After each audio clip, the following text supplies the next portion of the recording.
Exercice 4, voici le tableau de variation d'une fonction f définie sur moins de 5, donc de moins 2 jusqu'à 5, et on a les variations. Déterminer le maximum de f sur moins de 5 ainsi que la valeur pour laquelle il est atteint. Donc sur tout l'intervalle, moins de 5, déterminer le maximum. Donc très simple, sur l'intervalle moins de 5, on voit bien que le maximum, il est là. Le maximum de f est 5 et il est atteint en x égale à 0. C'est pour x égale 0 que le maximum c'est 5. Ensuite, sur l'intervalle 2, 5. Maintenant, sur l'intervalle 2, 5, c'est-à-dire que de là jusque là. De 2 jusqu'à 5. Donc, c'est-à-dire qu'il faut s'intéresser qu'à ça. Cette partie-là. Donc, de 2 jusqu'à 5, on voit bien que là, le maximum, il est clair, il est là. Donc, le maximum, c'est 3. Et il est atteint en x égale 4. D'accord. Sur l'intervalle 2, 5, le maximum de f est 3 et il est atteint en x égale 4. Question suivante. Sur quel intervalle peut-on affirmer que la fonction f est positive, supérieure ou égale à 2, inférieure ou égale à 3? Donc il y a 3 questions dans une même question. Donc la fonction f est positive. Donc là, on a les images. Ici, 2, c'est bien un nombre qui est positif. Donc là, toutes les images, elles seront positives, parce que c'est croissant. Là aussi. 0, c'est aussi un nombre positif. Positif. Et là, on trouve négatif. C'est-à-dire qu'à partir d'un certain moment ici, il doit y avoir 0. Parce qu'on passe de 3 à moins 3. Mais on ne sait pas pour quelle valeur. Donc on ne peut pas dire est-ce que c'est 4,2, est-ce que c'est 4,7 ici. Donc nous, sur quel intervalle peut-on affirmer que la fonction f est positive? Donc on peut affirmer qu'elle est positive sur l'intervalle moins 2 jusqu'à 4. Après c'est peut-être c'est sûrement un peu plus même.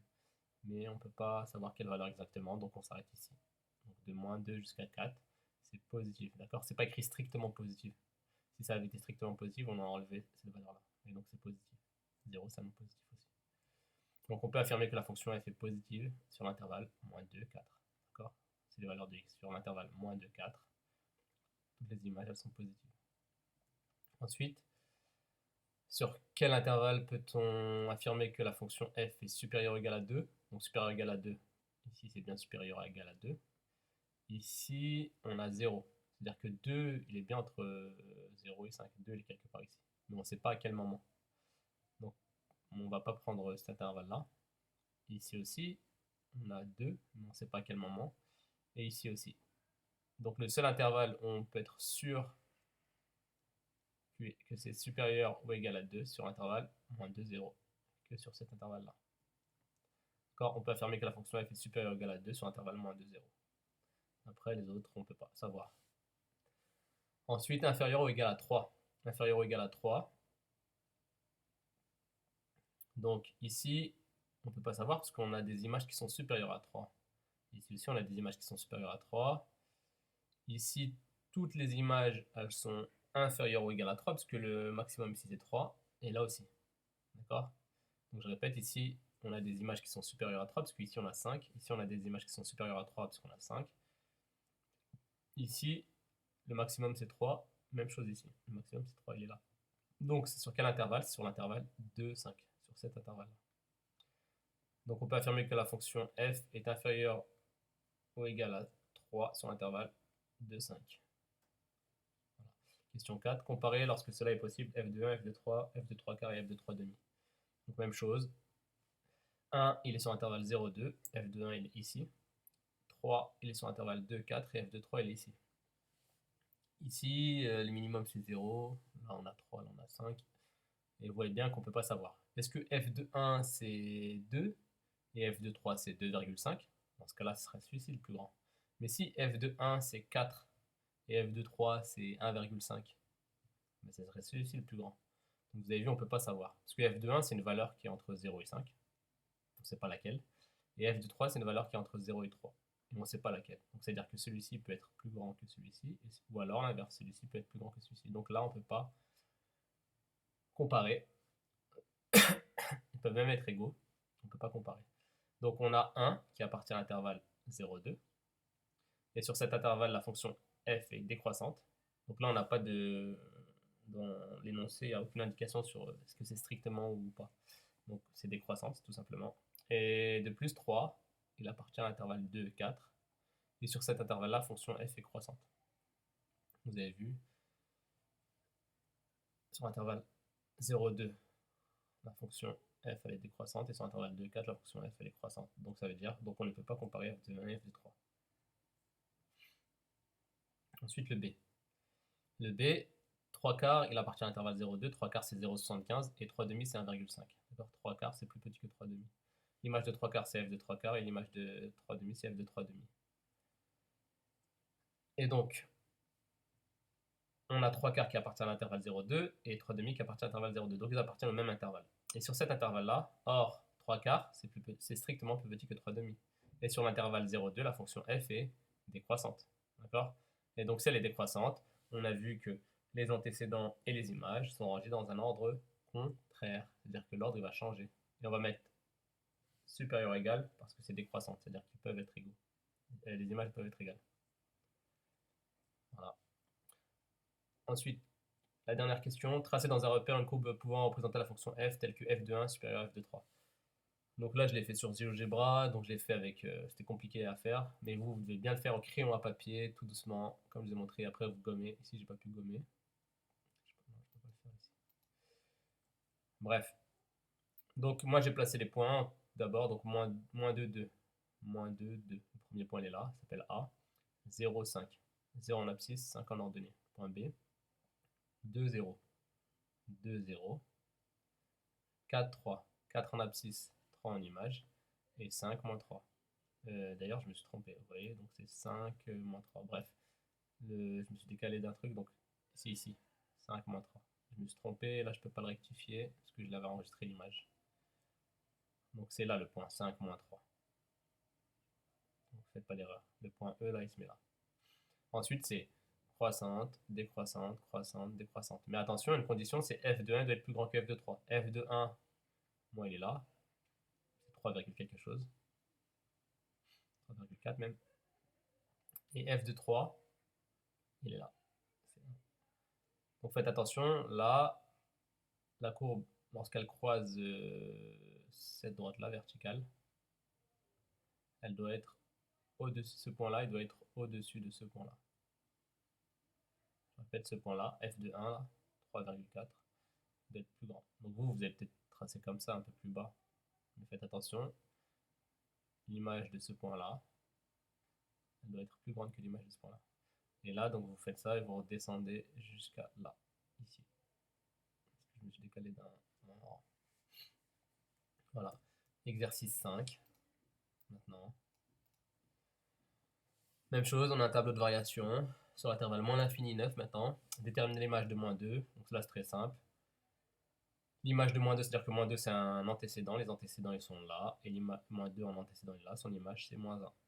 Et déterminer l'antécédent de moins 6, c'est-à-dire que moins 6, c'est une image. Les images, elles sont ici. Donc c'est ici que regardez. Moins 6 en image, antécédent 9. D'accord. L'image de moins 2 par la fonction f est moins 1. Et l'image de moins 6 et un antécédent de moins 6 par la fonction f est 9. Il peut en avoir d'autres, c'est pour ça qu'on a marqué 1. Il se peut qu'il y ait moins 6 ici. Ensuite, déterminer un intervalle sur lequel f est croissante et négative. Donc croissante et négative. Donc les endroits où elle est croissante, c'est là et là. Donc ici, les images, il peut y avoir des images positives. D'ailleurs, là, on a 7. Donc ça ne peut pas être cette partie de la courbe qui nous intéresse. Donc c'est cette partie-là. Toutes les images, elles sont négatives. On passe de moins 2 à moins 1. Donc c'est sur quel intervalle? L'intervalle, c'est les valeurs de x sur l'intervalle moins 3, moins 2. Donc la fonction f est croissante et négative sur l'intervalle moins 3, moins 2. On ne peut pas prendre ici, puisqu'on a des images qui sont positives ici. La preuve, on le voit ici avec 7. Ensuite, on veut décroissante et négative. Donc décroissante, on a deux parties de la courbe où c'est décroissant. Mais on veut négative. Ici, on a 7 comme image. Donc c'est-à-dire forcément ici, comme image, il peut y avoir 6, 5, 4, 0, 1. Donc on a des images qui sont positives, donc ça ne nous intéresse pas. Alors qu'ici, toutes les images, elles sont négatives. On passe de moins 1 à moins 6. Entre moins 1 et moins 6, il n'y a que des valeurs négatives. Donc c'est quoi l'intervalle qui nous intéresse? C'est moins 2, 9. Donc la fonction f est décroissante et négative sur l'intervalle moins 2, 9. Question 4. Déterminer le minimum de f sur l'intervalle moins 6, 9, ainsi que la valeur pour laquelle il est atteint. C'est l'intervalle moins 6, 9, de moins 6 jusqu'à 9. Donc c'est cette partie-là du tableau qui nous intéresse. Moins 6, 9. Quel est le minimum? Donc là, on regarde les minimums. Là, on a moins 2, là, on a moins 6. Donc le minimum, c'est moins 6. Et il atteint pour quelle valeur? X égale 9. Donc les minimums de f sur moins 6, 9 et moins 6, il atteint en x égale 9. Même question sur l'intervalle moins 6, moins 2. Maintenant, de moins 6 jusqu'à moins 2. Donc là, le tableau qui nous intéresse, c'est là, de moins 6 jusqu'à moins 2. Donc quand on regarde bien, sur moins 6, moins 2, on n'a que cette partie-là de la courbe. Le minimum, il est là. C'est moins 2. Il a atteint pour x égale à moins 3.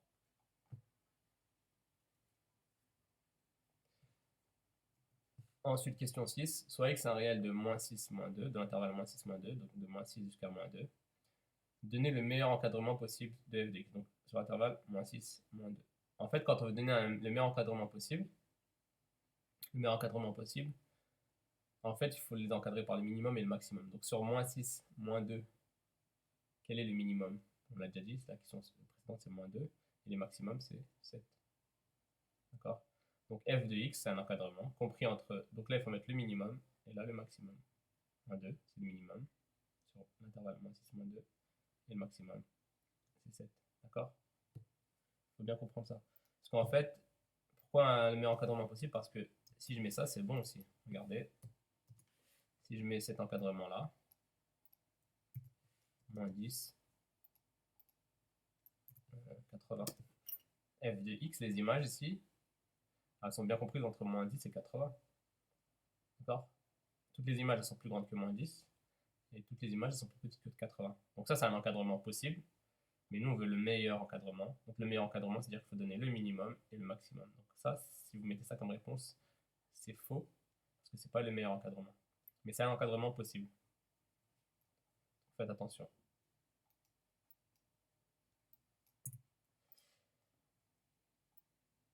Et la dernière question. Tracer dans un repère une courbe pouvant représenter la fonction f telle que, donc là on a les variations, telle que f de moins 4 égale à 0, et pour tout x de l'intervalle moins l'infini moins 6, f de x strictement positif. C'est-à-dire strictement positif, c'est-à-dire que toutes les images elles sont plus grandes que 0, donc positives. Donc sur l'intervalle moins l'infini moins 6, c'est croissante et elles doivent être positives. Donc c'est-à-dire au-dessus de l'axe des abscisses, de moins l'infini jusqu'à 6. Donc il ne faut pas toucher l'axe des abscisses. Vous faites une courbe comme vous voulez. Donc moi, ma courbe, je l'ai fait un peu à l'arrache, mais faites-le bien en écrivant en papier. Voilà. Faites doucement, comme ça, là, à la manière du dessinateur. Voilà, arrondi ici. Et après, ça redescend jusqu'à moins 3, moins 2. Jusqu'à l'intervalle moins 3, moins 2. Mais faites attention, f de moins 4 égale à 0. Bon, f de moins 4 égale 0, c'est le point E. Donc il faudrait absolument passer par ce point-là. Donc vous faites bien votre courbe tout doucement. Hop, hop, hop. Vous faites descendre. Là, normalement, ça passe. Hein. C'est juste que moi, ça a bougé un peu. Voilà. Hop, hop. Ensuite, du point moins 3, moins 2 jusqu'au point moins 2, moins 1. Donc moins 2, moins 1, c'est croissant. Donc on remonte. Hop, on arrondit encore. Et après, c'est décroissant jusqu'au point 9, moins 6. 9, moins 6. Voilà.